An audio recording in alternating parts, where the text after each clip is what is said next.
Well, we'll get started with the hope that we have a quorum soon, or we can look in the rules and make sure.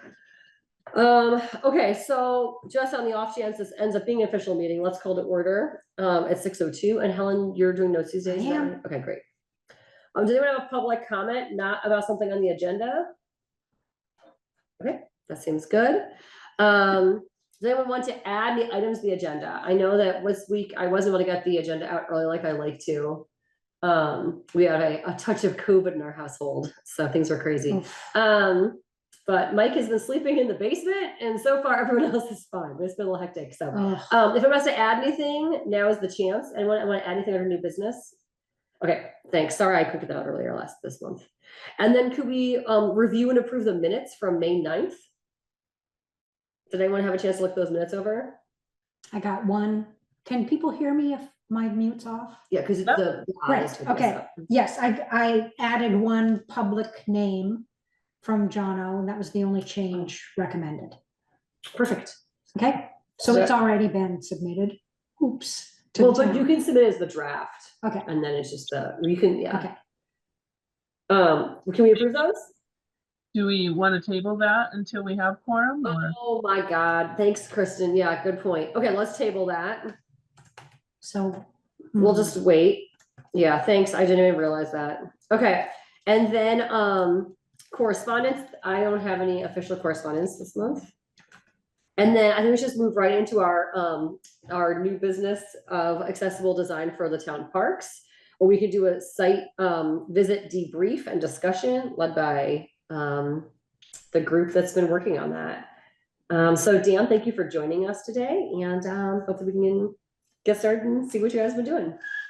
Great, we'll get right to it, and thank you for your time, and we'll take as much time as you're willing, given your other agenda items. So I'm grateful. I'm also sorry? I would say you could have anywhere from like half an hour, 45 minutes, like ballpark, if that would be the right amount of time, something like that. We'll see where the discussion goes. Great. Okay, great. Thanks very much.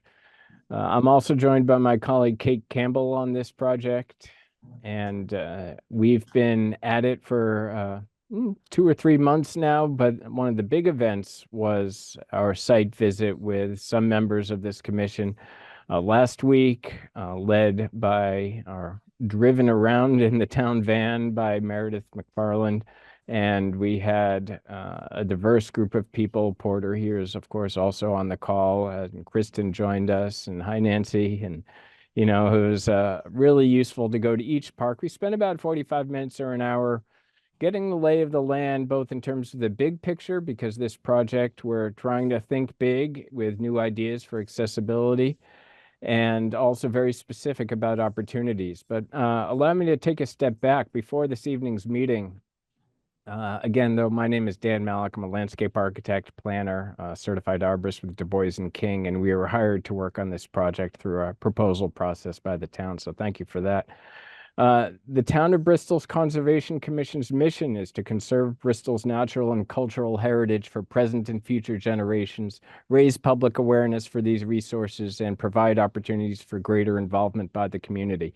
Now, you all know that, but it was interesting for us to specifically see how Bristol's Conservation Commission is constituted, because, you know, different communities focus on different aspects of that. And I guess I was very happy to see that that mission dovetails pretty perfectly with the goals of this project, which are accessibility designs for 3 town parks, Sycamore, Memorial, and Eagle Park, specifically to assess the existing park conditions and terrain, determine options for accessible visits and recreation, and that could be parking, paths, signs, other features. However, and we can talk about it, accessibility is defined, and through a public engagement process, which will be starting with surveys and then meeting people in person at various events in town, create concept plans for each park, illustrating possible new inclusive recreation, parking access, paths, facilities, sign ideas, what have you, creatively, but also a lot of our discussion last week was about maintenance. And so we can all have the greatest ideas for new garden spaces, new paths, but, you know, the Japanese knotweed encroaches, plowing is done, flooding happens, any number of things, encroach into the capacity of town staff and volunteers to maintain things. And so we're mindful of that. And then these are going to get turned into specific construction design drawings. One thing that's neat about this project is we're not just stopping at concept. We're really taking it to the next level of construction design drawings with our engineers here at Du Bois and King with cost estimates. And so you can realistically make some decisions about path forwards for the three parks. And so there are certainly larger ecological and cultural issues we could explore about these parks. They're wonderful. And some of them are addressed in the management plans that you all created from last October 2023 when they were published. A lot of great information in there. So I'd like to focus our discussion specifically on your mission and how your goals and objectives as a conservation commission might support this project and how this project can also support your goals. And any questions so far about sort of where the project is heading and how the Conservation Commission aligns with it? You're all officially on the steering committee, by the way, and so we'd love you to join us, and your input is vital and critical. So thanks again for this opportunity.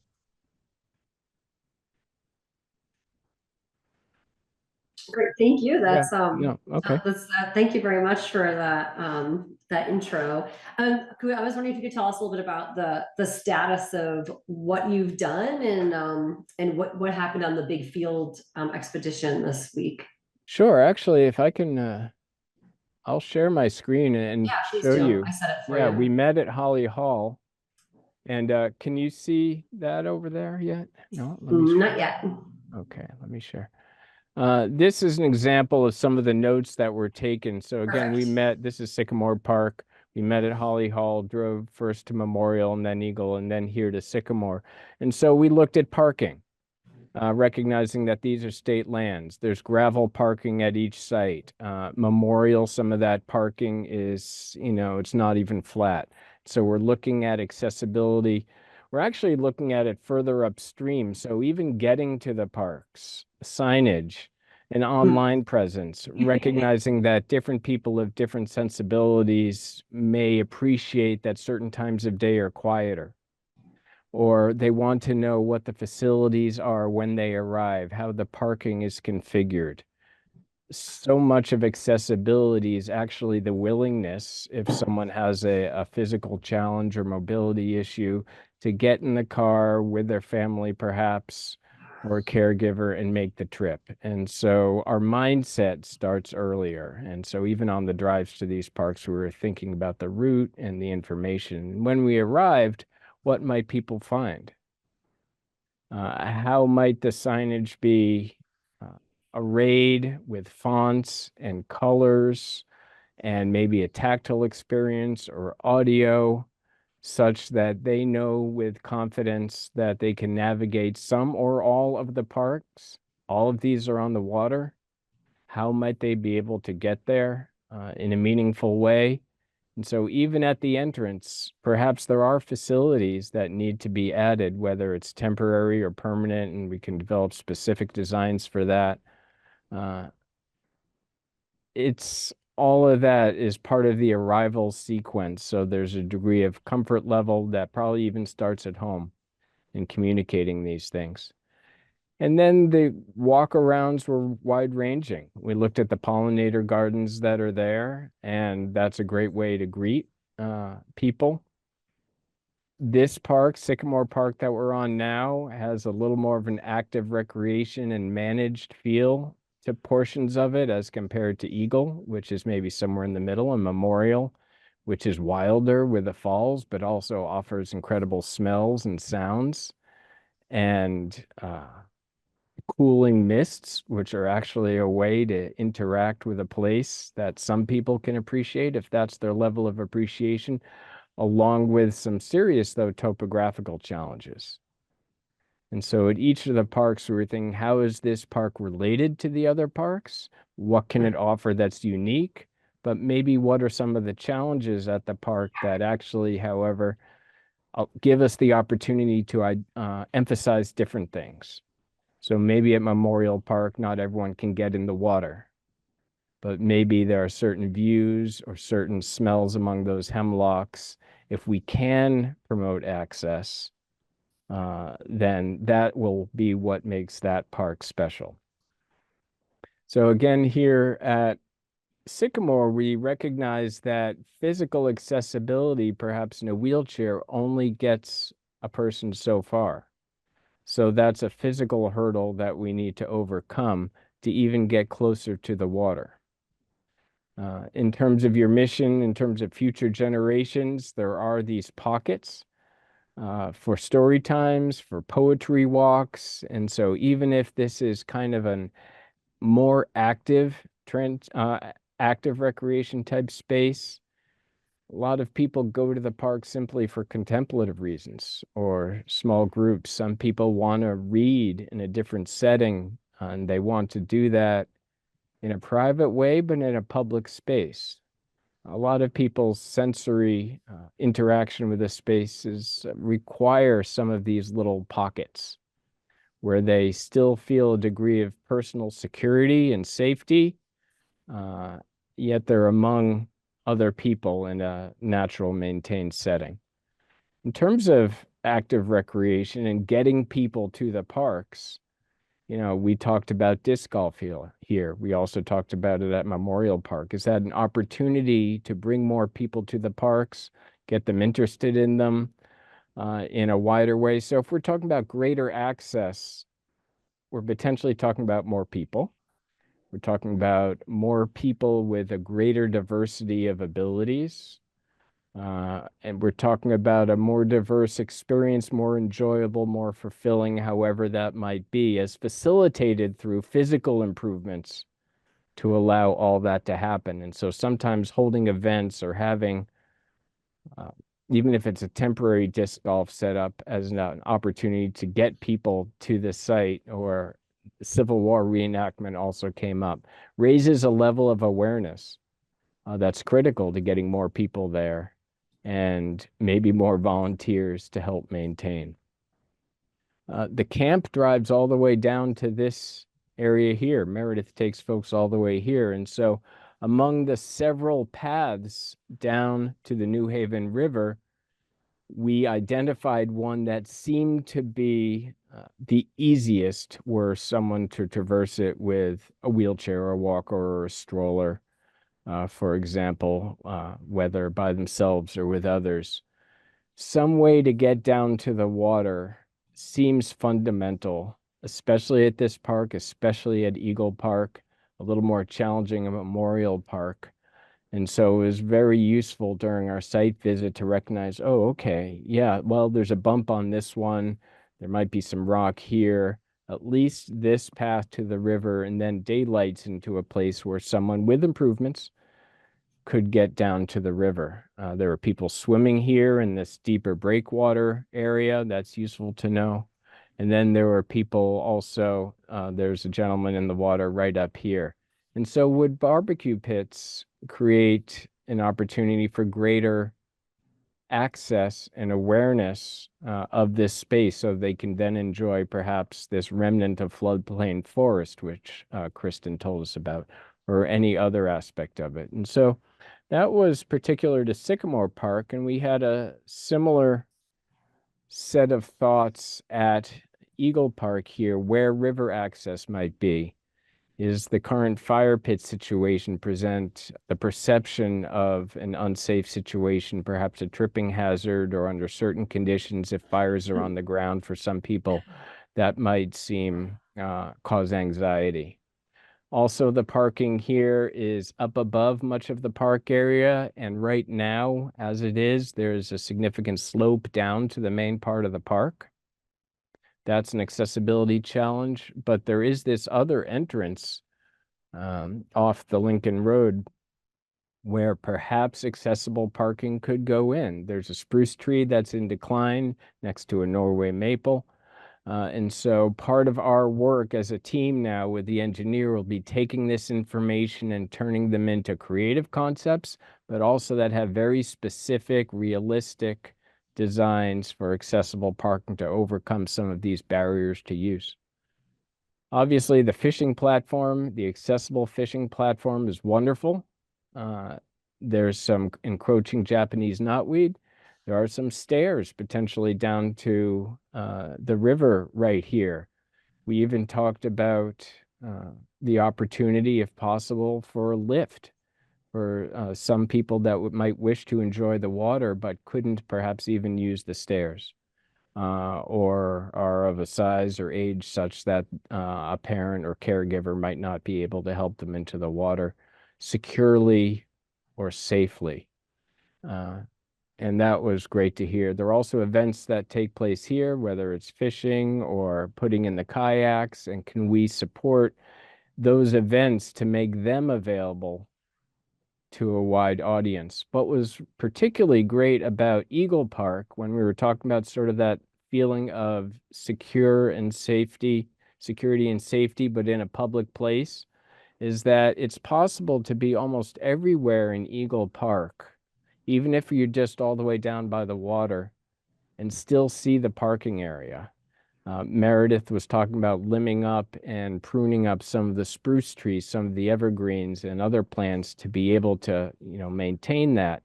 But that seems critical to access, and also seems, to the extent that there's also Japanese knotweed here, that might align with not only accessibility, but also some of the long-term maintenance. So that was interesting to see. And finally, at Memorial Park, we went here first, when we parked, we noticed that, yeah, the parking lot is a little off kilter, off camber, and that could be due to bedrock. It could just be due to the legacy of the slope that was found in the building that was done once upon a time. Access might mean all year round. This is a great spot for snowshoeing.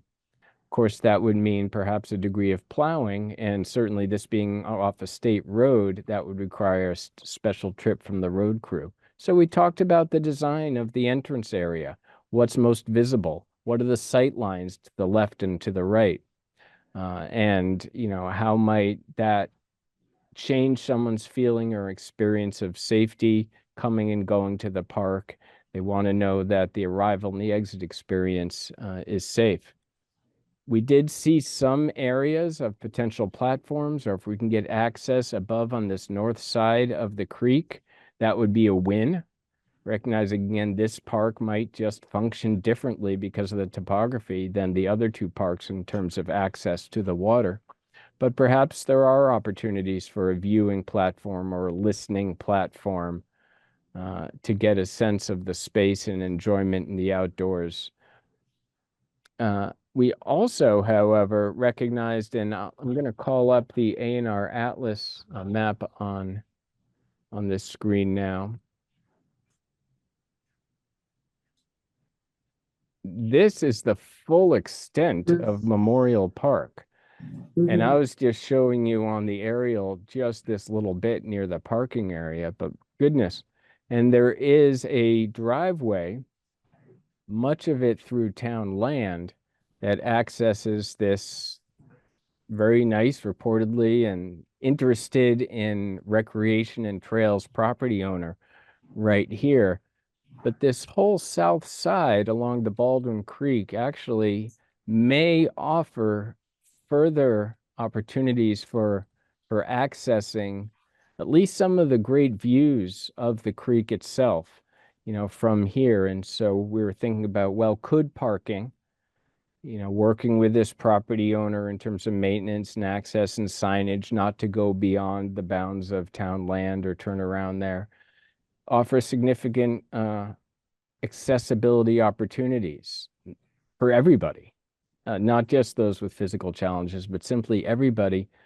It turns out there have been some surveys done, and Memorial Park, of the three, certainly is the least known of the town parks. And I would expect that those that did know about it might be surprised to hear it goes beyond just that little area that I had in the aerial. And so how could potentially greater access and use for everybody happen throughout the entirety of this park in a way that's safe and legible and enjoyable?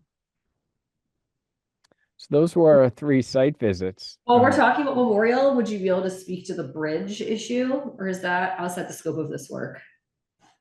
It's not outside the scope, but we do know that that's been explored in a robust way in the past. And while there are parts of the bridge that are still structurally sound, enough of it and the stairs down to it are a challenge. That cost being prohibitive at the time, we're really focusing our attention elsewhere.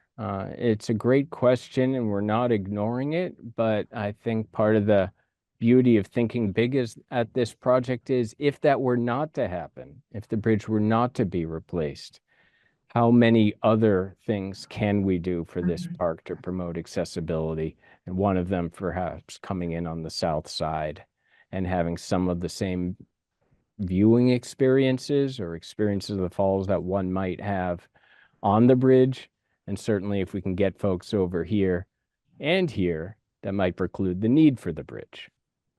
And so that's kind of the approach we're taking right now, but that there's been some great information, some great studies about that, which we're integrating into our thinking. But basically we're trying to come up with other ideas in case that can't happen, because that is a logistical and cost challenge to do that. And who knows when it might happen. Well, so that's always the sticky piece of Memorial, so make sure we're thinking about. Yeah, you have additional thoughts about how we should be thinking about that bridge and the crossing? Yeah, we've talked about that a lot. Yeah, I mean, I think everyone agrees it'd be awesome if we could keep that, but also it's just been really challenging to imagine how that could happen. So in a way that can be safe long-term. And then if we are going to bring people into that space, I would think we would have to get rid of the bridge to not encourage people. We don't think it's safe. I think we have to get rid of the bridge. I'm not a lawyer, but I have to assume that there'd be a huge liability, attractive nuisance issue if that bridge exists, but we don't believe that it's safe, right?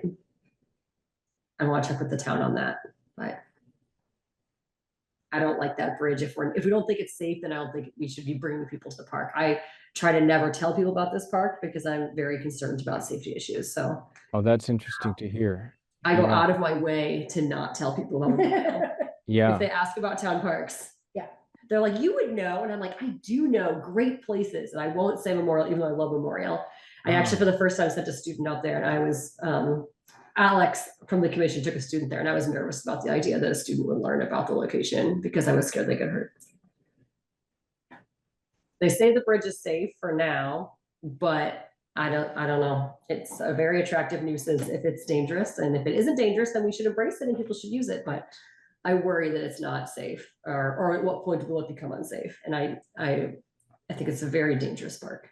That's it. Thank you. Yeah. And that's the first I've heard. Also, the first time I ever went there, I had a very dangerous encounter sliding down steps there. And in hindsight, it was very scary and very stupid. And I'm really afraid of that park at times. Yeah. Personally. The stairs and access to the bridge are very dangerous. Right. But I can't imagine that can be made accessible to anyone needing help. Right. I know Porter's had some ideas on that, right?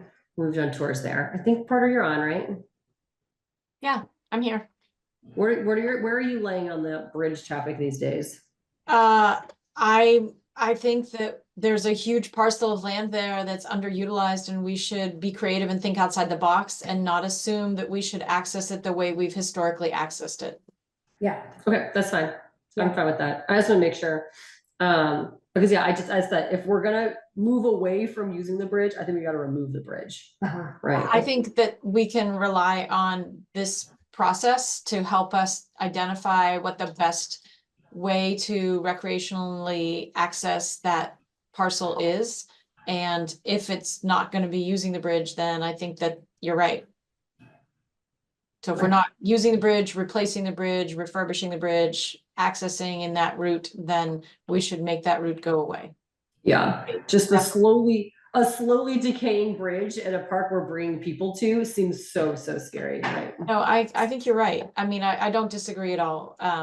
So, and I think that's a great point that might help us catapult this a little bit farther along the select board's agenda for you know, access and reopening the park, is if that does become increasingly unsafe. You know, one of the things we observed while we were on this visit was that you know, the town has technically closed the park, but the yellow caution tape that says, you know, not to go in that direction is all ripped down.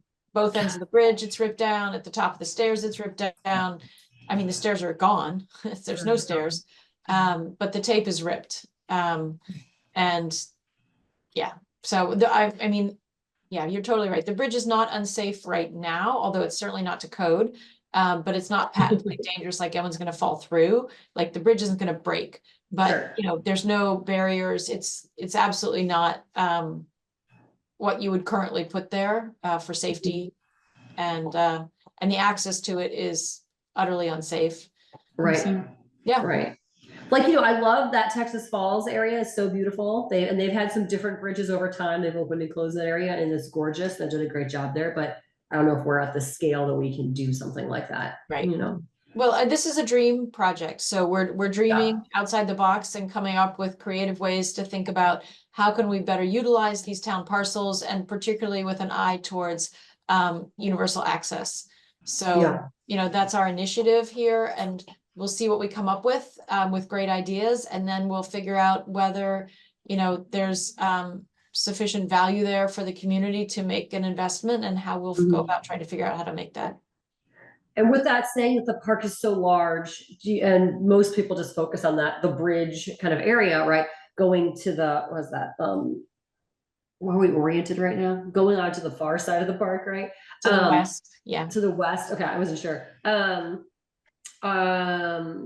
Where I know we talked about this before with putting in some kind of paths there, and the people say it's pretty steep and those soils are a little loose. What were our thoughts on that when you did your walk on, was it Monday? We didn't walk that far. Okay. When I've walked that before with an eye towards possible trail, I don't think that's going to be an accessible trail, certainly. Okay.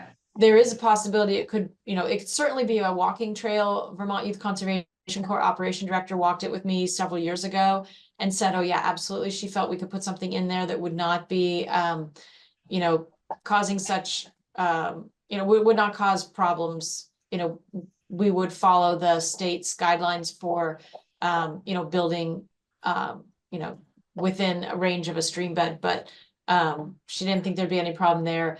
The adjoining landowner thought it would be really fun to have mountain bike access there.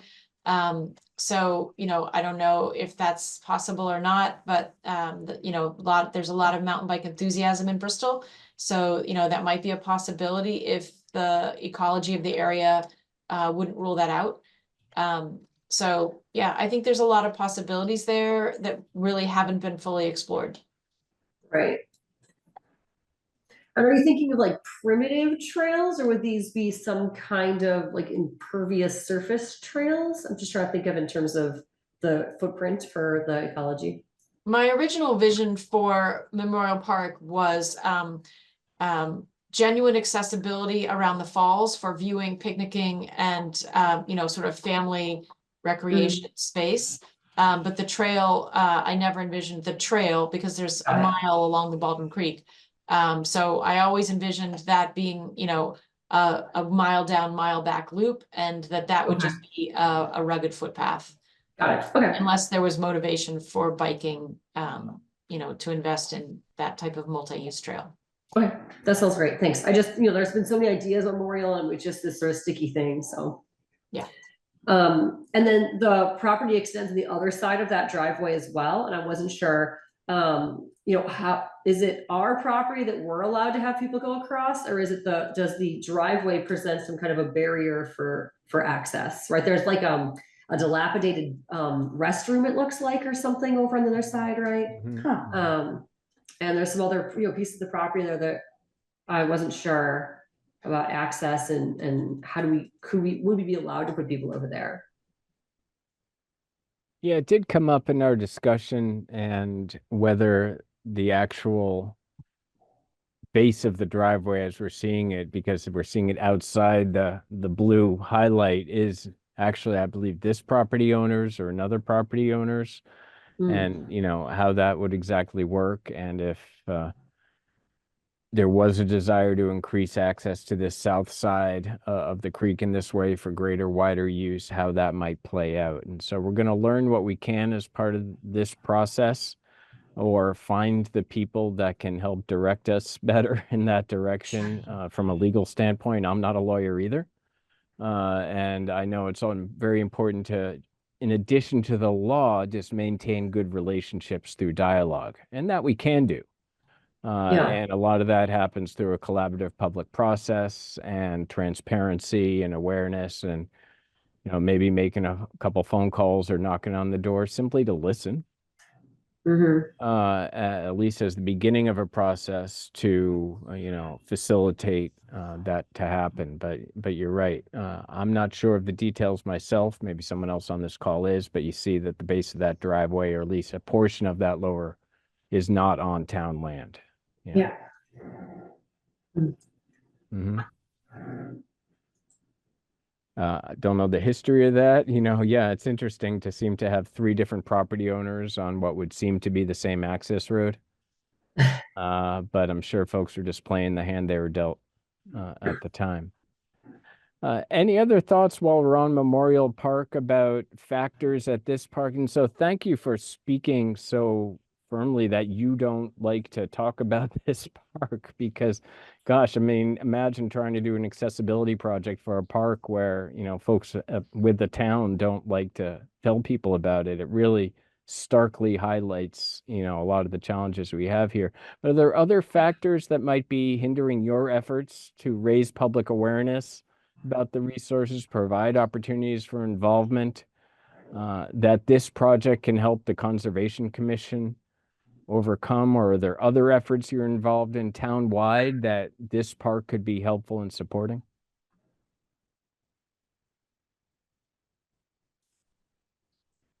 Yeah, I just like to see it be safer or not let people there. And since it's not safer, I just try not to let anyone go there. Right.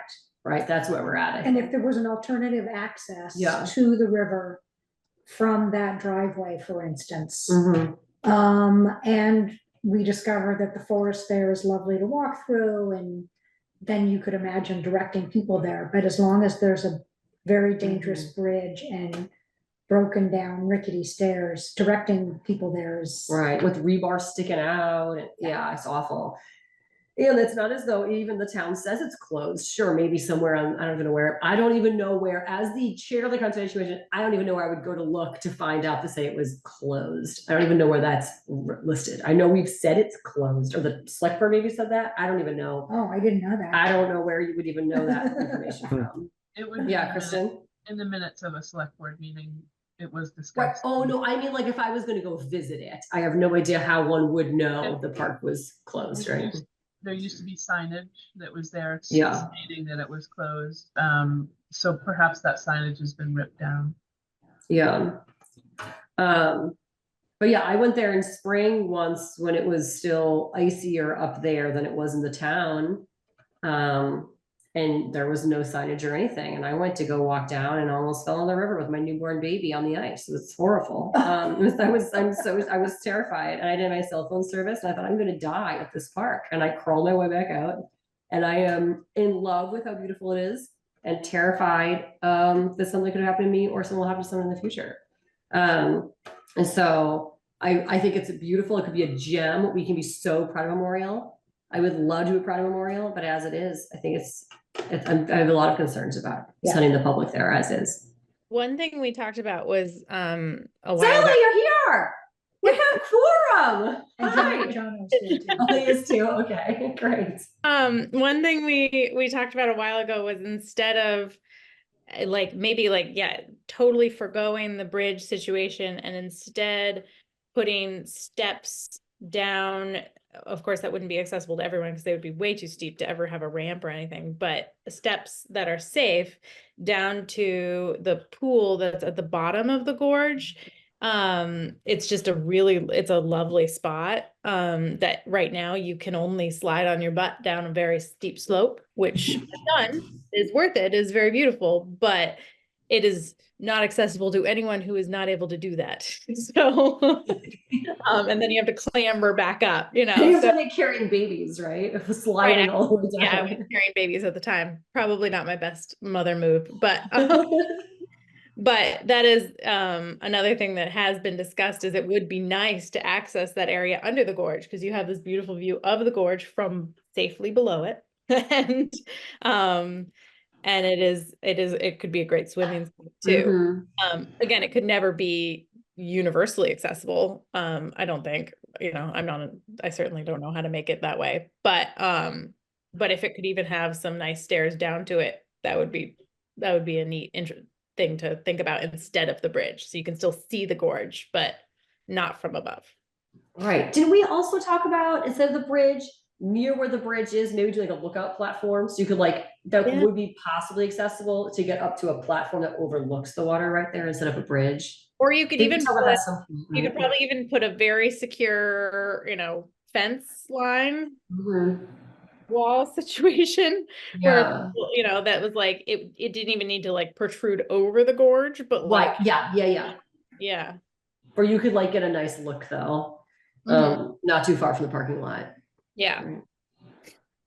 I'll just mention, Dan, the swimming hole that Zaley's mentioning is actually further to the west of your cursor. It's if you follow the river, it will tell you when to stop.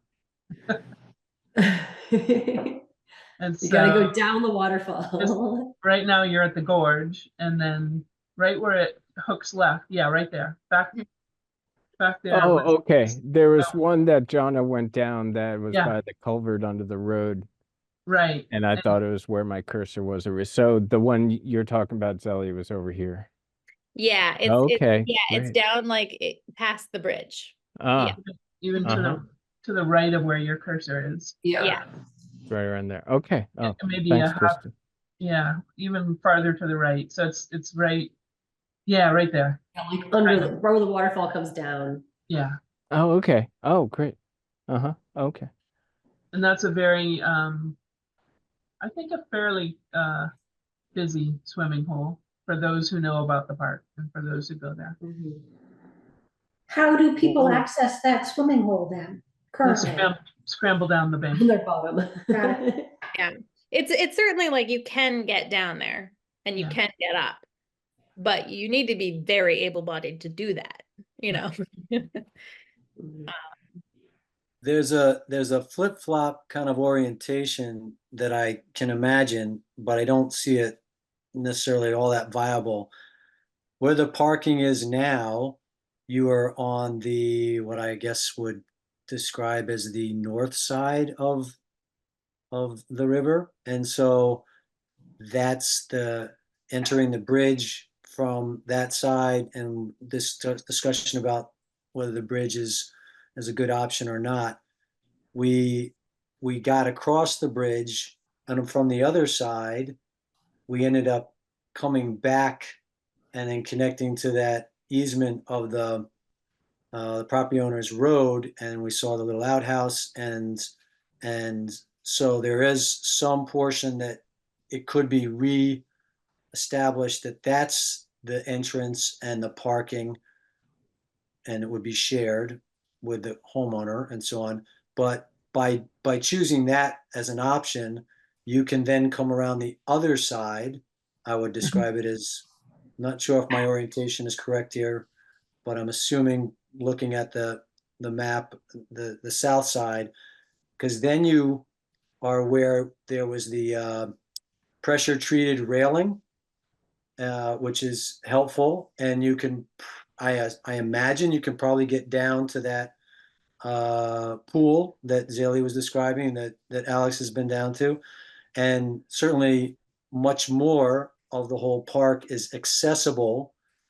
And then you've avoided that whole issue of the bridge, but that's a vastly different way to immediately come into the park, establish some parking, but it avoids this issue of the bridge, assuming the bridge might be taken out if it's not deemed a workable option. And then you can see the other features of the waterfall. I assume there could be a way to build water bars and steps down to the lower pool, as well as now you're on the other side and you can access, I think this is the largest park of all at 19 acres, but a good amount of it could be accessible.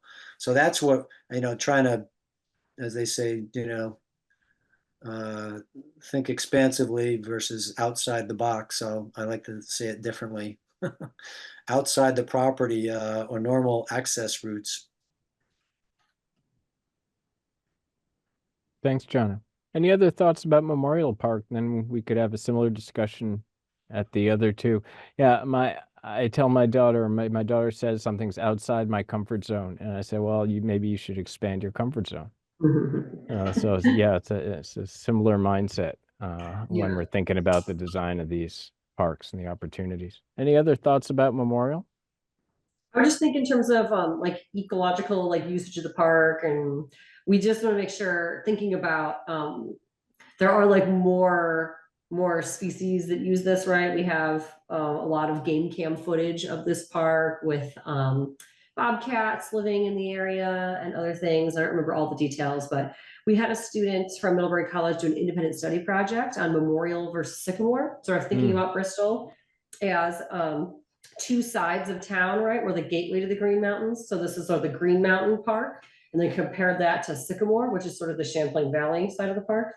And to think about what species of mammals mostly live in those areas. And so we had a student do a project on that with doing game camera traps at the two parks. And if that would be interesting data, we get that to you to see like what's there different. But the biggest difference was Memorial had a lot of cool animals that are fun to look at, and Sycamore had a lot of dogs. That was the big take-home message. Lots of dogs at Sycamore Park, and we don't see that at Memorial because Memorial has been left, to the wild more. I'd say that that's like the like only drawback to having like a trail around it, because having a trail around it would be amazing. But of course, then you get the dogs, and the dogs are gonna just scare away so much of that wildlife. That we don't have that many town-owned parcels that this sort of wildlife can live on. There is state forest and national forest and certainly private property, but that is one thing we have been focusing on that we should not forget when looking at plans for the park. I think too, the property owner to the west, I think it's Vermont Family Forest. Is that right? And I think Porter, you talked to them about maybe doing some kind of trail that could connect, and they were not interested in that at that time, as I recall. That was a few years ago now. But I believe that is correct. Okay. That property owner is very opposed to any use of any sort for any reason ever. Right, and it looks like from this parcel does loop around that house and back around to the driveway, and so that would be something to think about as well. Oh, the Since Vermont Family Forest. They have been fairly strict on that thinking, right? The watershed center has the dogs, and this parcel is not for that. This is like more of a sanctuary space. I don't know where that leaves us, but I still want you to be aware of that dynamic. That's an important discussion, not just for wildlife, but for some people who would prefer not to share trails with dogs, however well trained. Yeah, that's a good discussion. As a dog owner, yeah, there's a few trails around that are no dogs, so we could just specify that it is a no dog trail and put up signage and just have no dogs on the trail.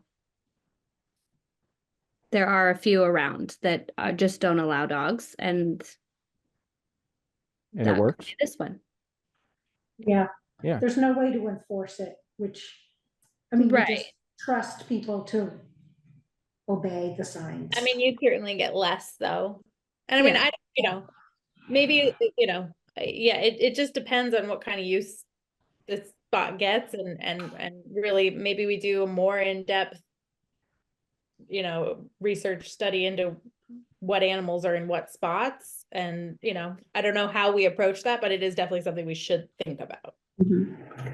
And luckily, we do have students that would love to pursue that right now that we have that connection with Millbrae.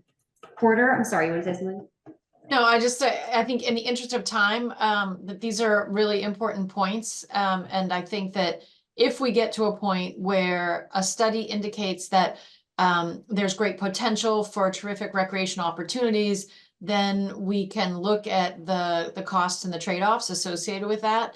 And that's, really important consideration to take into account at that time, but I don't think we need to go there right now. I think right now, this exercise is about looking at what's possible. And to be clear, although, I'm obviously enthusiastic about trails and whatnot, obviously in all of my programs, I want to work closely with the Conservation Commission. So it's not all trails at all cost.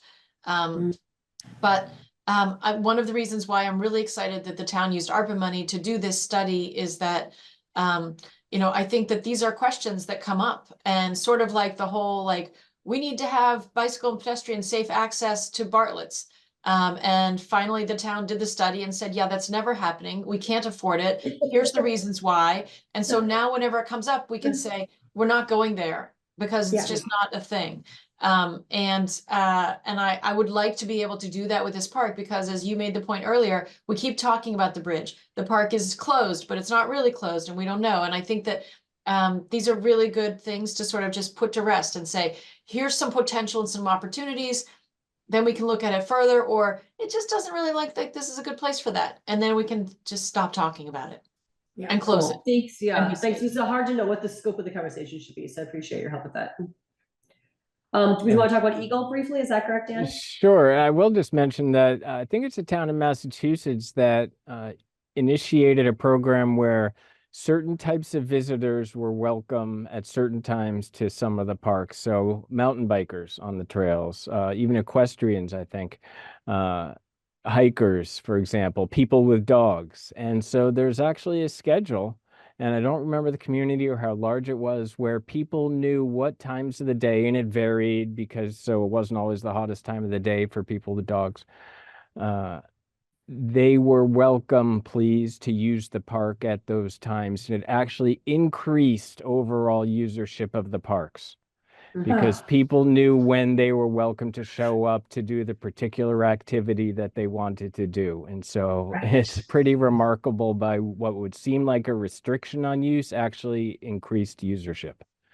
And so we'll just throw that in the hopper for this or another project.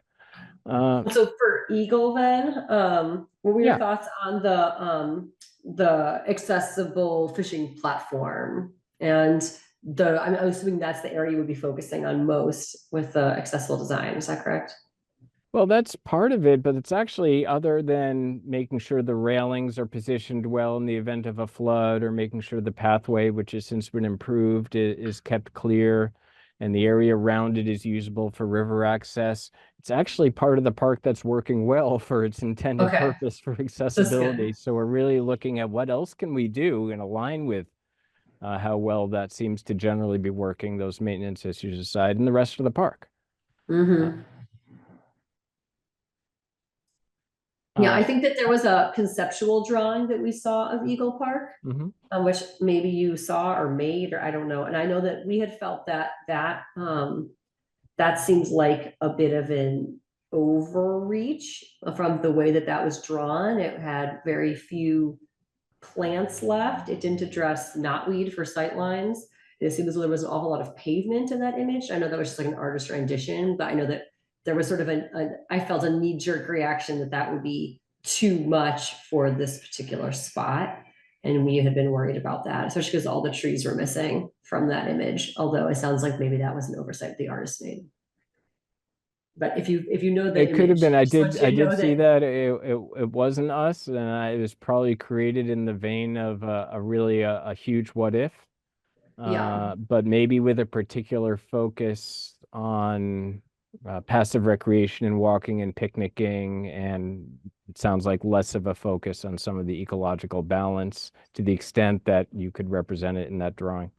Yeah, it just, yeah. I think there was two concentric rings of paths that were looping around like a donut-ish Mhm. around just that main field, and it just felt Mhm. like, who would want to walk on a circle in the middle of a field with nothing to look at? And you couldn't see the river either because of the knotweed, and in those images, people could see the river from that spot, which wouldn't realistically, when the rubber meets the road, that wouldn't be possible. So I think there was some concern there that that was out of line with reality. And so just to make sure that you were aware that we had those concerns about that particular image.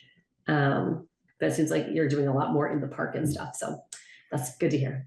That's the idea. We're still in the keeping an open mind kind of phase of the project. And so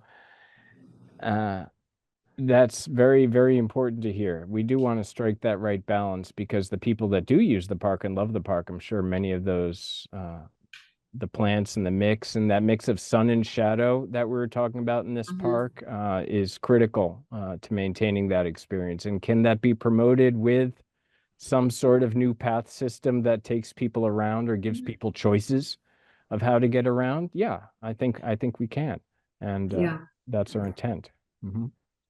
Yeah, and I think that concept drawing was to allow people to visualize what accessible recreation meant. So it wasn't to say we should eliminate all the plantings and we're going to be able to see the river. And so I'm sorry if that was miscommunicated when that happened, but the purpose of that was to allow people to understand what it means to provide genuine access. And having the fishing platform is great, but this park does actually provide pretty good potential for somebody who uses different mobility to get really truly into the park with a family member or a group and to picnic or be near to the river, and yes, to see it in some places and to hear it, and who knows, maybe even access it. So there really is genuine potential for accessibility. And if this project results in showing that potential and the Conservation Commission says, actually hold up, from a conservation standpoint, we don't want this level of access. We don't want community members to use the parks in this way. That's not the value for the community, that the value for the community is otherwise, then that will be important to set direction in the future. Right now, the park plan says for recreation, but that's only recreation for people who can walk on 2 feet. And so this project is looking into what more universal access would be like. And again, so that artist had never been to Vermont, had never been to this site, and Dan well, that has. would explain it. Yeah. And so, they were just dreaming and visualizing, but really more to allow somebody to understand what it would mean. What are we talking about? Yeah, totally. About access. And, even the person who visited the park with me who uses a wheelchair said, yeah, you don't want pavement here anyway, because there's too much of a transition to the grass. So, she was saying, but she genuinely, had challenges getting from the parking. Yeah, you said, the parking lot to the thing, right? It was really hard. Even to the fishing access was not really very accessible. Well, that's what I was thinking Dan was going to talk about, was that exact that going through the rocks and then coming around, right? Right. Anyway, so I just want to reassure you that we are not on the cusp of paving all of the parks in town. What we're trying to do is understand what would be possible to create more engagement with community members at the park for more people of different abilities. That's all we're doing, and we're going to get those ideas, and then we'll see where we go with them from there. That sounds wonderful. Thank you, Porter. Thanks, and thanks again for mentioning that there are still even challenges getting to that accessible fishing pier. There's an engineer on the team, and he and I and Kate will be heading out there shortly too. And some of these things that from experience, he might just pick up immediately by looking at them. And if others mentioned them on the trip and I didn't write it down sufficiently, well, that's why we're talking to you. That half moon path that goes from the parking lot and loops around, Porter has said that she went out with someone who specifically said that they couldn't do that in a wheelchair, which is although it's been fixed since then. Okay. We were out there before it was fixed, so I don't know what it would be like. I don't use a chair. That makes sense. Okay. Thanks. Any Um, thoughts about bringing Eagle Park to more people in more ways?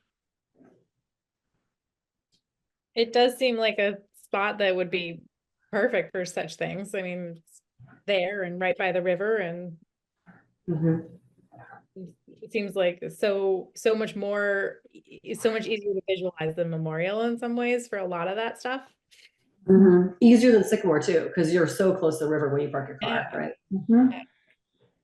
Yeah, and I mean, there's so many swimming holes along there that it does just kind of make sense to have one that's really accessible for everybody. Right, or even that spot where the scouts have that little fire pit, or whoever has the fire pit there, you can see up on that ridge down at the water without changing the landscape too much. I mean, maybe there's knotweed, but there's a little bit of a hill, so you can look down at the water, I feel, as well as the fishing platform. So it makes sense, I think, for Eagle.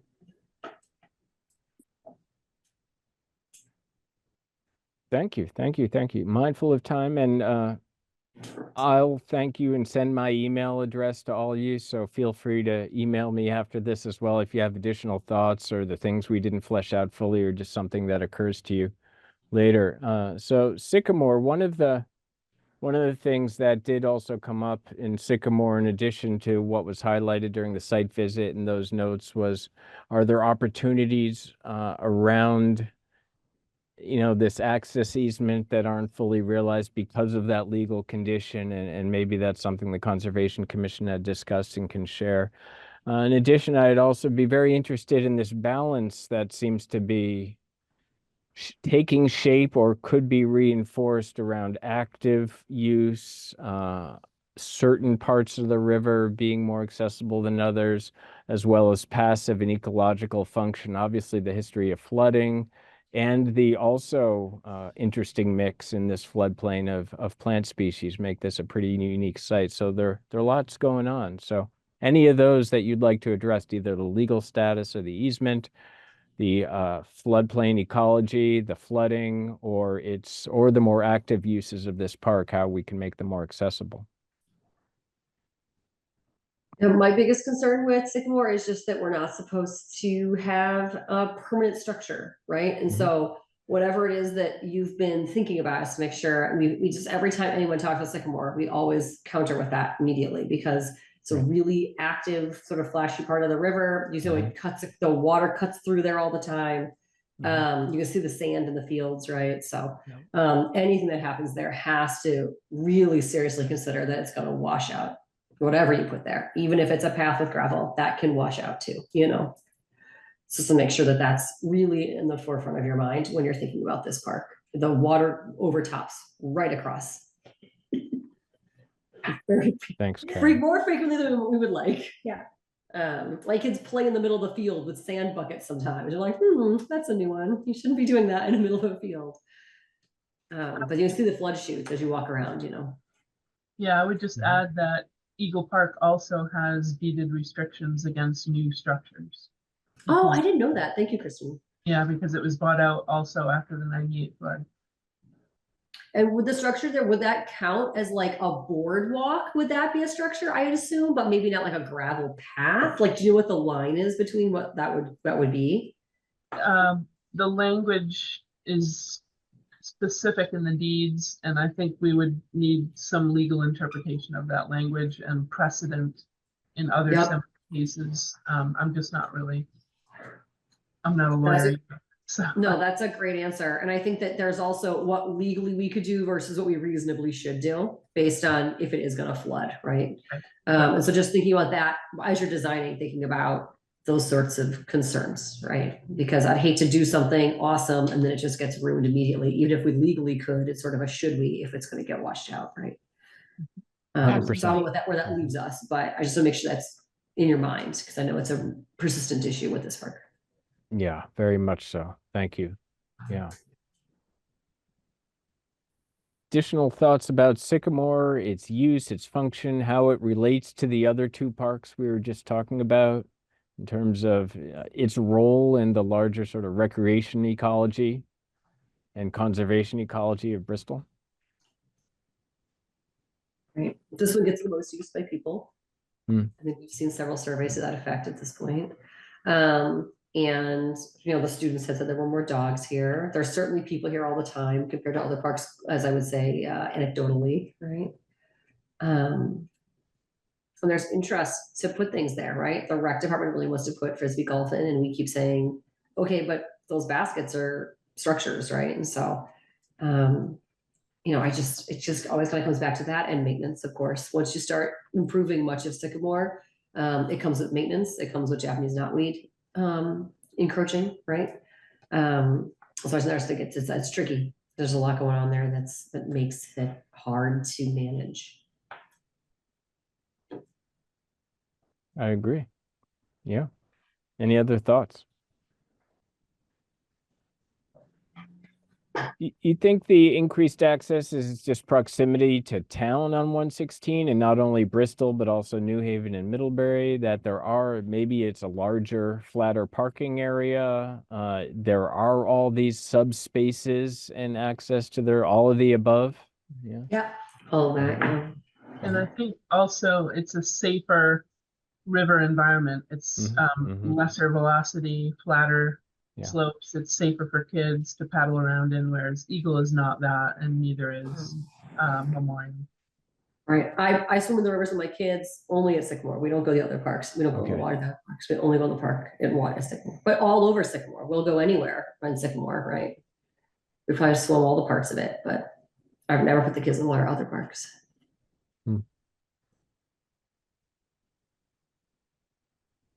Well, it's just past 7, and I think I definitely took up the 45 minutes, but I don't want to cut anyone off. If you have additional thoughts about about the project, about communicating the possibilities here throughout town in an effective way that aligns with your own mission. Yeah. Talk about it thank now, you so much. This is really informative. It's really good work that I think needs to have people look at. And I think that we want to increase accessibility. The parks are underutilized and not used by as many parts of the community as we would like. It's just, pragmatically, what about the maintenance? What about flooding? Those sorts of things, I think are always the tricky parts of those conversations. So I'm so excited to see how this goes. It's a really great project. It's important and it's fun, and I'm excited to see what you come up with, because there's those pragmatic issues are what always stop us. And so I'm glad we have this expertise to help us. I'm grateful for the opportunity. We are. Thank you. Thank you for coming to the Conservation Commission meeting. Appreciate that too. Take care. Thank you. Oh, he's still sharing his screen. Oh, can you unshare? Yep. Yeah, I think I can. Great. Great. Okay. Well, thank you everyone for that. Our biggest part of our agenda there. We do have a quorum, so maybe we should go ahead and Approve the minutes. Yeah. So we'll go back to, what was that, item 4, to review and approve the minutes of May 9th. Did anyone have a chance to look at the minutes for May 9th? I'll make a motion. Fantastic. Is there a second? I'll second. Great. That sounds good. So all those in favor of approving the minutes? I see a lot of hands. All right, sounds good. So the minutes will be approved. And then we can move on to old business under agenda item. The Roman numerals don't make sense, but I'll fix that for next month. Okay, Conservation Commission membership under A. The VCC has a vacancy for 2 members still. I put out a blurb. I emailed the blurb out to the Conservation Commission. I also did a blurb to Zach to put into the some kind of email they were doing through the rec department. I also put a message on Front Porch Forum in the Green Up Day text, because I thought if someone's going to bother reading the Green Up Day thing, maybe then they'll also see that, but that didn't work. But I tried. So we're just going to have to keep trying. I don't like having 2 down. We're 7 of 9. Oh, we're 7. We did have quorum with 4. Oh, we had quorum anyway. Okay, so we have 7 right now of 9 spots. I'd love to have 2 more so we can avoid, illnesses or turnover as it happens. We don't want to get stuck. We went really low to 3 or maybe 3 members at our worst during COVID, and it was very nerve-wracking. So we'll make sure we just keep getting people to come in. And that's all I had to say about that. Any other thoughts on that thing? Great. End of the fiscal year, as far as I know, I'll check my email one more time. I'd emailed Justin, Bouvier, the treasurer, and I still haven't heard back, unfortunately. I thought I'd give him a last chance. So I did check on a whole bunch of questions we had about fiscal year stuff. I have not heard back yet. I'll pursue that through email and fill you in July. My biggest concern is end of the fiscal year means, does our money, it's been so complicated trying to understand what's in our operating budget this year. So I wasn't sure if the money goes to zero and then it refills on July 1st, or if that just accumulates. It's unclear to me how that works. I don't know if anyone knows the answer to that. I am not positive, and I haven't heard from him yet officially on what. There were so many pieces we had to figure out last I talked to him that I don't know where that is at now. So we're just have to wait on that. Kristen, you unmuted. Do you have something to say? Yeah, based on the past history, I think our operating budget goes away if we don't use it. And I thought so too, but then in my meeting with him, I think he said it doesn't go away. And I'd love to have confirmation on that though, because I thought it would go to zero, but I don't know. And I don't even know how much money is in there. One thing I got said we were negative for this year. One thing said we had a bunch of money in there. Like, so I really don't know what's happening with that. I really like to clear that up. My goal right now is we figure out how much we have, we figure what the allocation is going to be. And then if it has gone to 200, which I believe it might have, which seems as though that was almost an oversight, as opposed to a purposeful cut, that we go back to the select board in fall and we say, please go back to 350, 300, what it used to be. Because it's really hard for us to do much with that money. It's just because we have to pay for some dues and things for that. So I just like to clear that up and talk to the select board in fall. And Justin said he would come with us to that meeting and explain things, but we need to have was that chicks in a row? Is that the word? We have to be all organized. Ducks in a row. The ducks in a row before we have that meeting. So I don't know how much money we have in that account, or if we have money. I'm stuck here. Yeah. My experience is that the expression use it or lose it kind of comes into play. So if you don't use it by the end of June, then they start the new fiscal year. And I don't know where that money would go if we haven't used it, but and I think we've operated somewhat on that basis. Yes. And submitting receipts, to make sure we get those in on time and so on. However, the reserve fund for the conservation is a totally different story. That is there, and theoretically that should also be gaining interest. So two separate items. Yes, that one is a different, I can talk about that. I can speak to that in a moment. But yeah, we've been operating under a use it or lose it, and we've been trying to use that money, and it's just unclear how much we have. I don't know if there's anything, if I got an answer from him and he said there was some money left, if there's something we could do with it, like immediately, we could go ahead and make a decision with that right now. And if there's like a pipe dream of like, oh, if we had $100, we could do X with it. We would have skin of our teeth enough time to do that this fiscal year if there's something we wanted. If there's not, then we could just let it go as a donation to the town because of all the complexities of the treasurer position over the last year. I don't know, how do you feel about that? What are our thoughts?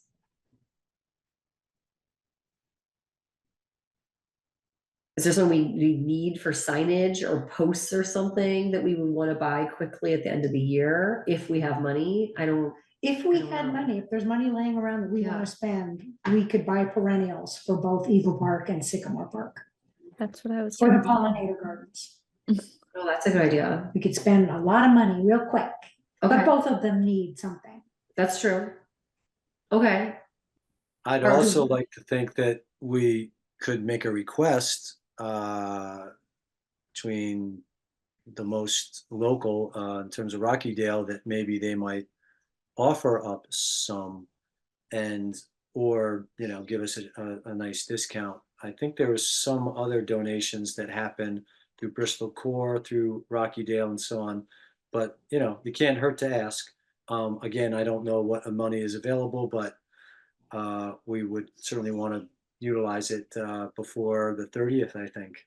Right. Okay, well, I'm gonna try to, I emailed Justin a few days ago now, several days ago, But there was many questions in that email, so maybe I'll, by Monday, try to follow up with him, see if there's money. If there is money, I'll find out what the amount is, and then could I tell someone the amount and they could do something with plants? Well, and make sure that it will. Yeah, if it's disappear. gonna go away, and so there's two pieces. If there's money and if that money is gonna go away on the 30th, we should spend it on perennials then, right? We should authorize, I think, a vote to that effect, that Oh, yeah, somebody okay, would that's be able fair. to purchase and present a receipt before the 30th. We should also be mindful that if we're just buying plants, that we need to do something with those plants. So it's not a matter of just buying Yeah, things, that we have to set aside time to plant them. So we're committing to not just buying things, we're committing to putting them in. Right. However, I will Right. point out, I think that Porter had said if I'm not mistaken, during our trip to review the parks for accessibility in the committee, that her intern may be available for certain things that we have that could be taking some of her time. that'd be awesome. Yeah, they've worked on those parks, those gardens before. Okay, well, okay, so how about, do we wanna do a vote then about if those two pieces are true, if the money goes away and if there is money, we'll buy plants and plant the plants? Is that something we wanna talk about or not? I just wanna let it go and be like, Bristol, you had a hard year with money, let's just let them keep it. We'll deal with this next year. What are our thoughts? Which direction do you wanna go in here? I think you have a harder argument if you don't utilize what we have as a full budget now, when you go in the fall and say to the select board, oh, we would like to increase our budget, if Oh, you yeah. haven't utilized all of the money. So I would That's urge fair. that I think we- the problem is though, is that we've had a heck of a time finding out how much money we have.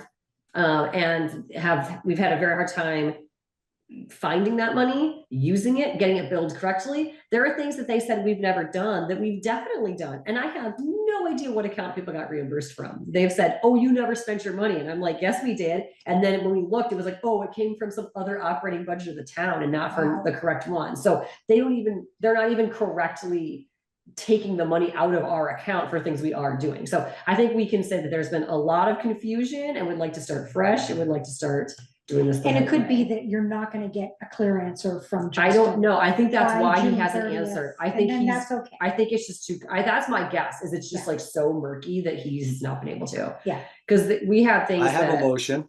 are a big mess. Yes, please, you have a motion. It's a motion with an insert. No So the way. motion is, if we are to find out that we have money available still in the budget, that we authorize insert such and such individual to go ahead and purchase perennials for the benefit of the pollinator park. And then at our next meeting, if I can be so indulgent, that we decide on how those are going to be planted, or that we have that same person that's purchasing the plants contact Porter to see if the intern may be available for help. I think aren't we skipping July and August? I have it that we're meeting in July on Zoom and then we're skipping August. Okay. I'm happy to help plant too. I don't think, And plants. I mean, plants are kind of expensive, so we're not talking about hundreds of plants, we're talking about maybe a dozen. Yeah. So I don't think we need to plan a whole work day with an additional volunteer, because I don't think there's gonna be that many to plant. Plus, shouldn't we plant them soon after we buy them? Soonish, they'll be happy in pots for weeks. I think you'd want to look for a good weather situation of, some overcast days on the planting as you transplant, and then, maybe some rain in the forecast. That would be favorable. Well, Yeah. I'm happy to either help or take that on. I don't know where Okay. other. In terms of Robert's rules though, I believe there was a motion on the floor that we need to address, since Jenna just made a motion. But can you fill your insert in? Is there a person who's like to volunteer for the insert as the go-to person on this? Zaylee, did you just volunteer? Yeah. Okay. I go to the garden Great. store all the time. So, Okay, that sounds great. Okay, so we heard Jono's motion that if there's funds available and they're going to go away, that he wants Zaylee to buy plants and get reimbursed before the 30th. All those in favor of that? Does anyone have a second to that motion? Nancy seconds the motion. All those in favor of the motion? Aye. 2, 3. Okay, so it seems as though that motion will pass. So that will be the plan then. So I'll contact him, find out if we have money. If it goes away, if both those are true, then Zaylee will buy it. If it's not true, we can wait till July and talk about the money once we know the number. Right. And Zayla, it sounds as though you have me and Nancy to help you decide on plants and plant plants. perfect. Sounds great. Right. Cool. Okay, thank you to everyone for that. The last item that I wanted to say about the fiscal year ending is about the Conservation Reserve Fund. That fund was owed 10 grand for this fiscal year, that when I last talked to Justin had not been put into that account. And now it will be getting another 10 grand on July 1st. And so I had followed up in that same email and said, did that happen? And will that also happen in July? And that's another piece I'm waiting to hear from. So we'll have to table part of this and come back to this for next meeting. Is it possible that you can ask a follow-up question about that fund and its earning interest, and not to be too picky, but on the absence of that fund not going in right away, is there interest accrued? And Yeah, okay, so here's my very I'm not an accountant and I don't understand answer, but this is what I understand. Somehow, I believe all of the town funds get interest total. And then he, or whoever the treasurer is supposed to divide that interest up and then allocate that to each fund. And apparently that interest has not been allocated in some time. So that's as much as I know about that. Oh, And that it is not the same as the tree fund for Johnson, which is in a different fund that is getting interest, like a CD or something along those lines, where it's getting returns on purpose because that interest is supposed to buy trees. This fund, the Conservation Reserve Fund, or other stock, all that is just sort of in the general slush of town and has not been allocated its share of interest in a long time. I don't know how much years it sounds like.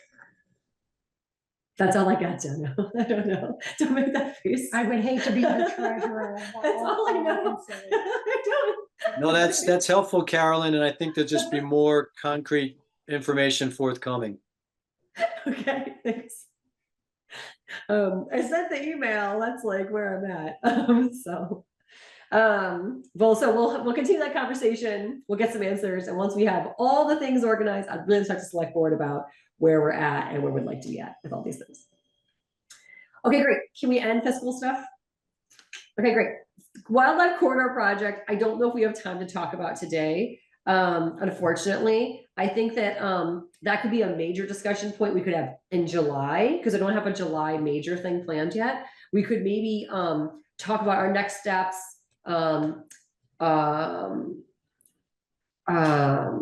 talk about planning, maybe meeting the planning commission, things like that. But I want to have all their documents. They still haven't got me their formal documents. The students turned in their documents to Alexis. She's doing field work right now. When she gets back, she wants to proof them and make sure they're like perfect for us and not just like kind of messy student work. So she still wants to proof and go through and give us like this final bundle of things, which we'll have in time for our July meeting. Yeah. So as I'm looking at the time, and we don't have that anyway, I'd like to table this, and once I'll send out that, as soon as I get that information, I'll send it to everyone, and we have a big discussion of that next meeting. Would that be okay with everyone? Yep. Yes. Okay, sounds good. Okay, in that case then, does anyone have a park update they would like to make for number D? No May is E, so we can wait on that if we want, but is there anything, just parks, work days? Yeah. Do we need to plant anything? Oh, Sycamore there's that. Park pollinator garden needs to be weeded. Okay, is that something that the interns have been working on? Because that was Porter's project. Not that I can see. Okay, Nope. The only So- update I have for Sycamore is that the porta potty has been getting trashed. So Oh, no. the company's pretty mad about it. So if it keeps getting trashed, they're gonna remove it. That's what they told us. So Like the update I got. vandalized or like? It's like people what are is- dumping their trash in the toilet. Oh, no. Yeah. So they Well, that's can't a they new, can't we've had vacuum that there it for out or whatever. years and no one's bothered it. Yeah, I put up some signs, so hopefully that helps. We'll see. Wow, I'm sorry to hear that. That's disappointing. Okay. And you put up signs. Yep. I don't know what else you could do about that. Wow. And I found a pile of trash bags at Eagle Park that had just been dumped, but I notified Zach. And I think you went out and picked them up. You know, you can We went to go also get them, but tell, someone else had gotten them already. So Okay. illegal dumping is also on the radar of the sheriff's department. They'll put in cameras and they can, Aston County's Solid Waste Management District will work, you can fill out a form with them and they can send the sheriff department, or you could just contact them directly. They've put up cameras for us before, or they'll look through the trash and see if there's any like addresses or anything. But illegal dumping is definitely something on the radar of the sheriff's department. We've worked with them on 2 different locations with the commission. So Zach, I would recommend you might reach out to them about the porta potty issue. okay, that's a good point. Thank you. Sycamore was on the list of places we've discussed with them before, right? Not specifically, like there's like a specific dumping issue, they'll like try to stop it. And that's was that Sergeant Michael Elmore. He used to work with us when he was a sergeant and now he's chief, I believe, right? So I know it's like something that their department has on their radar because he's been working with us for some time on that issue.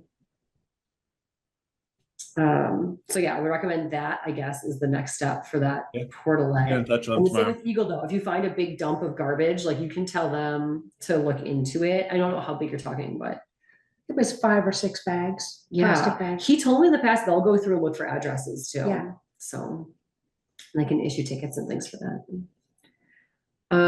Well, that's disappointing, but thanks for telling us. What is the status again? Could you remind me of the the perennial garden at Eagle? We said it was gonna get ripped up, so we shouldn't bother. Is that where we're Yeah, at? I with that still? went out to look at it, and Yeah. the top surface is pretty compact mulch at this point, but the more vertical edge by the pathway down to the river has some pretty nice perennials sticking out of it. So Cool. I would say for the time being, let's just leave it. Okay. Because we're it still gonna looks stay the like a course. decent garden, but actually maybe Zaley and Nancy and I should talk to assess if we can get some plans Yeah. where to put them. Because there is nothing right up at the top. Right. And wasn't the concern that they were gonna still put in another fence up there or something? So we didn't want to do anything till the fence was in? Is that Well, right? the split rail fence is fence is there. in. It the is. Okay. Yeah. Rail fence is there. The only work remaining on the fishing platform project, the FEMA funded one, is addressing what to do with the railings of the universal fishing platform. And the select board met on Monday night about that, and I attended. And they're gonna talk to Randy Sargent about a couple more options for how to maneuver the railings, make them removable, perhaps make them pivot, perhaps. So they're still in the process of that. My thought regarding the perennial garden was that it is now presently where Helen describes that mulch, it's grass that's coming up. And if we can mow that area, then that keeps the Japanese knotweed down, because there are baby plants of Japanese knotweed poking up through there as well. And I've been hand pulling them when I visit the park, but that's only going to work for so long. Huh. Either that, or we try and revert that whole area back to the way it was, which was a mulched perennial garden, but that will take upkeep and maintenance and could get damaged if we needed to, in the future, access the fishing platform or the walkway. Yeah, so mowing for the time being, for this summer would be a great idea. Keep the knotweed back, get grass in there, it'd be great. And if we decide later to plant perennials, we can do that. Yeah. So who do we talk to about getting that mowed? Oh, they're, whoever mows the park it's on their They list. are mowing it? It's grassy, so they know to mow all the grass. As far as Yeah, I but you can. have to access, it's hard to access. You have to go around the fence. It's true. I mean, you have to, they may be addressing it with a weed whacker. That's that whole area where there used to be a picnic table inside the circle of stones next to the kiosk. I believe they treat that area with a weed whacker. Okay,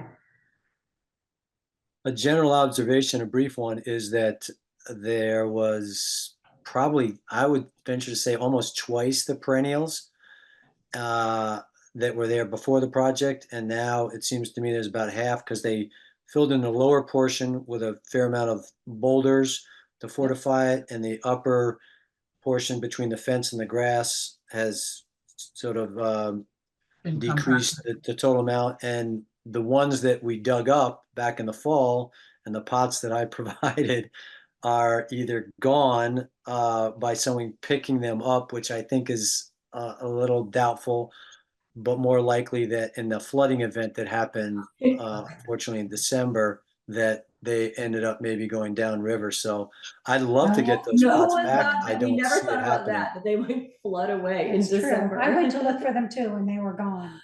Oh my Wow. gosh. Hmm. Well, okay, so maybe So we do Where are need we a at then? meeting. We do need a work we day. need a work day for the pollinator garden, is that right? Yes, at Sycamore Park. Can we first ask Porter, I wish she was still on, can we ask Porter if her intern will do it? Sure. Would you mind following up? And if they say no, then we'll do a work day. And you Okay. can organize that through email. Okay. All right, that'd be great. Okay. Okay, great. All right, so let's move on to No Mo May, which Helen had some screen share images you want to do, right? Yeah. So, sorry, I can never do two things at once. I did go out and take pictures. So I went out a couple times to Sycamore Park. And at one point I emailed Carolyn and Nancy. I never saw a No Mow May sign there. And this was early to mid-May. I'd say mid-May. It looked like it had been mowed. So I just thought, all right, well, Yeah, this Nancy didn't- you this put didn't signs there, work. right? We um, talked about it, Green Up Day. but then we got a note was it from Zach? Saying Just like that. that No Mow May was successful, the front of the park was not mowed. He didn't see any evidence of signs, but I took pictures. I took 2 pictures of the grass at the end of May, and it looks great. It was not mowed, and it was clear that something was going on there. I can't access it. It's just too much of a pain. So in any case, the grass was definitely longer. There was no signage to tell anyone in the public what was going on. And one of the reasons I took a picture was to counter what might be a statement that they needed to do a weed whacker then at the beginning of June because the grass was so tall. Mhm. And I took a picture to show that my hand mower Yeah. could cut that lawn. It So was I'm like, it was hoping- long grass with seeds, but it wasn't some kind of No, botanical monstrosity, yeah. no, it was very manageable. So I'm I in- took I'm in photographs.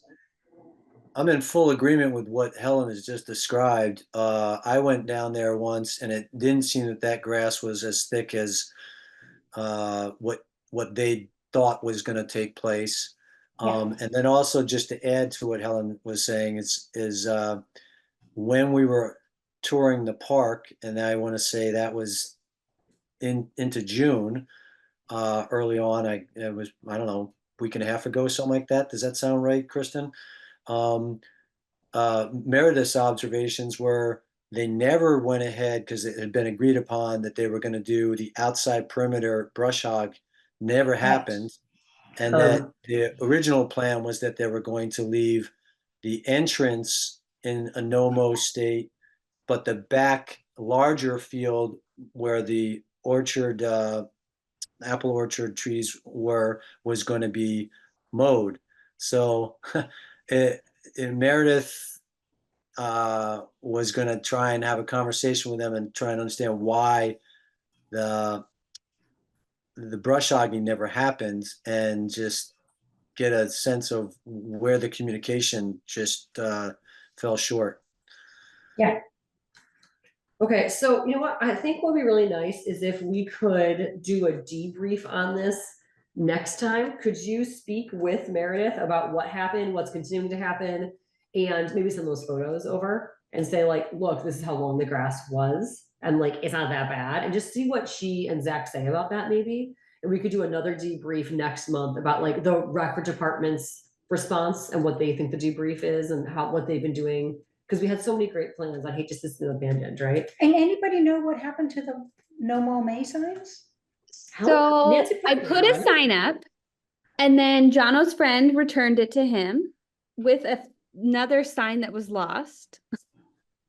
Well, it wasn't a friend, it And- was a guy that was doing his penance. Oh, But anyway, he found one in, this was from last year, I believe, one in the woods, and the other one may have been the one that was put there, because I was there the day of Green Up Day in the yes, morning. because I had put one out. And then you returned them. I Yeah. put them out again. So there is a sign now missing. So, Huh. and you guys probably, I mean, you would have seen it if you on your walk around. So I can go look in the bushes and see, but maybe it's in It's the porta- probably in the portalet. Yeah. Sorry, I can't say That's that. probably where our sign is. So, but I will look around for it since they seem to be missing there, and we find them in the bushes. But yes, it was put up. There was a sign Wow. twice. So when I went to take pictures of the grass and didn't see any signs, I just wondered, particularly since there was no signage, it wasn't clear to me what the purpose. Why should we let this grass grow long if we're gonna get kickback from the rec department about how difficult it is to mow and how much more expensive it's gonna be? Is Mhm. this worth doing at all? So I'll just put it out there, that without signage, I don't, it just looks like an unkempt park. Mhm. Right, and who's taking the signs and why, right? Why is it so hard to keep the signs there? Yeah. Although similarly, we shouldn't have this house before them either, right? So it could be part of a bigger issue in that Yeah. park. We also had that one game cam that was duct taped that the students put up, right? So. Yeah. We're in a weird situation in some respects, because people will pull signs off of people's property. They'll, vandalize flags and so on. So it does present the possibility that somebody just said, I don't like that sign. I don't like the idea of no more May, and that's just was gone. But Yeah. I hate to think that that's the case, but this is just it. Helen's got a point. It's just, we're trying to do the right thing, and yet it's a battle. Yeah. Right. So do At we the want to very, try at it the another very year? least though, that parcel wasn't mowed and it could have helped True, insects, even if True. humans don't know that we did that, right? Right. I don't know. right. And it wasn't so Um, long that I felt people wouldn't walk through it. Yeah, It was, yeah, well, let's follow up next month. Let's see what Meredith thinks about what happened. Okay. Get her to follow up, or Zach, on what's up with this brush hogging thing, okay, how long the grass really was. And it'd be really good to hear that opinion too. And if okay. they think if they're tired of dealing with it, then maybe we back off. But if they're still game, maybe we can continue, right? Kind of feel out the vibe, maybe. Well, I mean, path of least resistance is to just never do this, right? So I don't, if we give them that option, is this too difficult? Yeah. The answer is gonna be, yes, it is. Stop Well- doing this.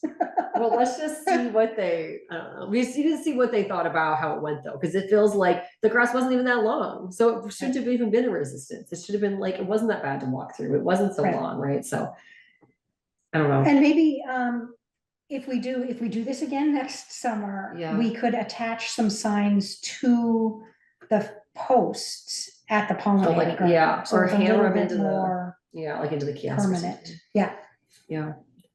or put more signs, I mean, as though that's gonna solve it. Right. To remind people, look, this whole area is no mow, look at that, look Yeah. look at what the grass looks like. Okay, Well, all right, we'll circle back once we hear more from Meredith about that. Okay.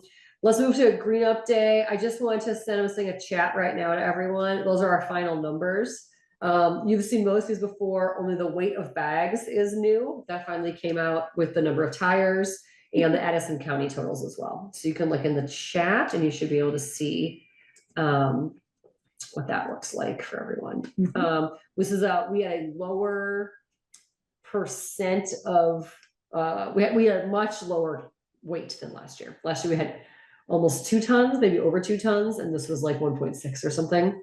A lot lower. Same number of volunteers, same number of bags, pretty much. Way less weight.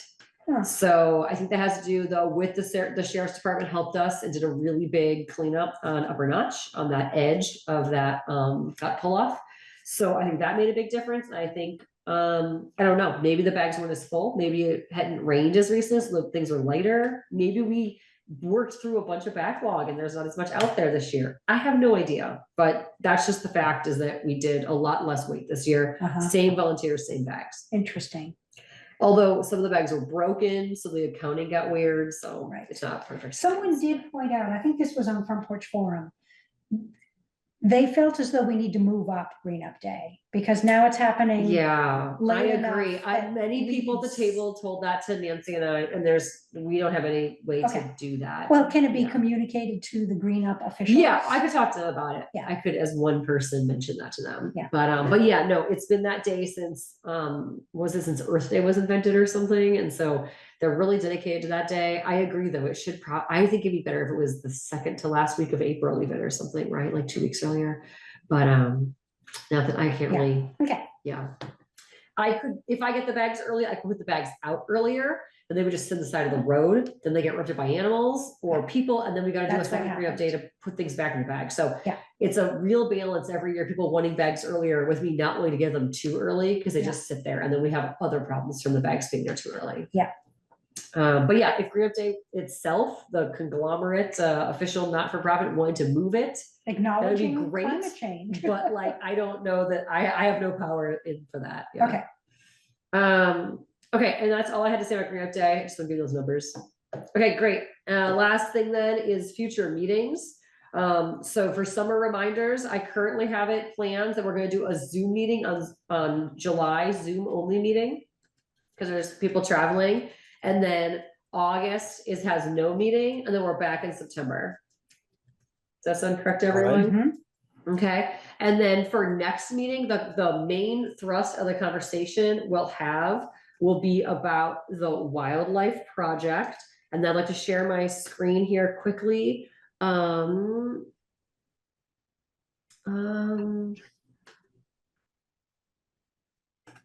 Sorry.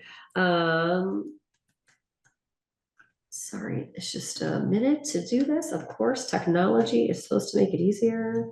And now I'm sharing that. And this is our annual task list. We had listed that we would talk about the annual task list in May. So now it's June, and I'd like to do that. So for our annual task coming up then July, we have new budget begins July 1st. So we should talk about that next meeting. We'll talk about wildlife next meeting. We have the planned hiatus for August. And we have no plan for when we come back in September, October, November. We said maybe think about winter trekking education and then getting into summer, et cetera. So basically, I think we have a pretty good plan for our July meeting. There is no meeting for August. If someone knows what they want to talk about in September, that'd be great. We wanted to talk to David Brand about Seth Hill. So that could be something for September, October. Or if someone else has an other project they'd like to start, anything they want to talk about, we are collecting ideas for fall. If you want to email me ideas of what you'd like I to do. think we should have the budget discussion, at least the initial discussion about the budget, because we hopefully will have some more information for September or Yep. October. That sounds great. Maybe I'll also put on there for fall planning commission about the wildlife. That's something we want to do. Seth Hill conversation as well. Do you think any more of this accessibility? Yeah, that'll project probably come will up. Yeah. Do you know what the timeline is for any of that? For Kristen, Nancy, Jono, do you know what their timelines are? I'll add it to like fall. Yeah, it's something like September or October. It's a short timeline. Okay, great. Okay, so I'll add some of those. So I have all those ideas written down, just so when I'm making the agenda, sometimes I'm like, what are we gonna do this month? So it's just really good to have some ideas of what we need to slot in and keep time for. Okay, great. That's all I need for that then. Thank you very much. And if anyone has ideas or something you'd like to do, you have this great idea of, oh, we should be doing this tree inventory or a safety analysis of weather or climate or river. I mean, whatever you want, just throw it on the agenda. So if you have a project you'd like to do, love to hear about it. We're kind of wrapping down some of that wildlife stuff. I think once we have that meeting next week, we'll look at the wildlife stuff. We'll see what the students have done. We can think about it. Alexis is going on sabbatical. So she won't be around for the next year. So I think that gives us time for us now to think about what we want, what we should do with the town, how we should present some of these things as well. But that gives us a big void of time. So that's what they want to do. But Zaylee, I really appreciate, I think it was Zaylee, maybe it was you, Carolyn, mentioning with Dan about the difference in wildlife between Memorial and Oh, Sycamore. yeah. So the more we can start incorporating what we've learned from these Yeah. student studies to inform people about, well, if you Yeah. want to keep wildlife in these Mhm. areas, you might not want to make it a dog park or whatever. Yeah. So Yeah. that was good. And I think the Yeah, more I we think do that, we'll the better. get the data from the students official and we can start going through that and thinking what parts that can we use on a daily basis or a monthly, weekly, monthly thing. And what else can the town use more broadly? And maybe loop in Andrew LaRoe, because I think he helped write some of that town plan language as well. See what they can use as a county regional planning commission to sort of help set the stage there for some of those things. So I think once we get the data, that's our turn to start thinking, what can we do with it now? Mhm. But we gotta get the data from the This- students. This is very minor, but this is our second year. Does that sound right, Helen? Of pruning the apple trees in Sycamore. And it might be wise to put just an update. I don't know when those apples mature, but I'm gonna guess sometime by late September, October. They might go a little later, but that's often Oh, around. yeah. And I then guess under September, that I sounds partly mention it because Meredith, in again, this recent walk with the committee, had said she recalls about 3 years ago or so that somebody brought a whole bunch of apples to her and said, yeah, these came from Sycamore Park. I thought you might want to enjoy them. So just to see, there are very small Yeah. apples that got started there. They were the size of a marble when we looked, and that's concurrent with what I see here at my house. So it'd be fun to just see what is taking place with the harvest. That's a good idea. On September, I'm gonna put apple crop at Sycamore. If we have a decent crop, I mean, we could have the library could do an event or the rec department and sort of Right. say like, it's a apple picking day or something, or who knows, something to use those apples for. Yep. Because I don't know if the birds are using them, so. Yeah. No, birds usually don't.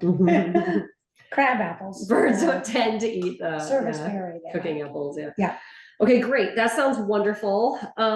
Thank you for all those ideas. That's really great. And then that comes up to the end of our agenda, I think, right? So next meeting is gonna be only on Zoom unless someone wants to have, unless someone has a physical presence. I cannot have a physical presence, so we'll just do Zoom for July. Yep. Okay, sounds good. And then we'll do August is a hiatus, a planned hiatus, and then we'll see you in December. So next month on Zoom. Yep. Good. I would like to make a motion at this time. To adjourn. Indeed. I'll make a Oh, motion. well, okay. Great. Zaylee, anyone seconds? Seconded. Perfect. All those in favor? The meeting Aye. is adjourned. Thank Great. you very much. See you on Thank you Zoom next again. month. Bye. Okay, Bye. bye.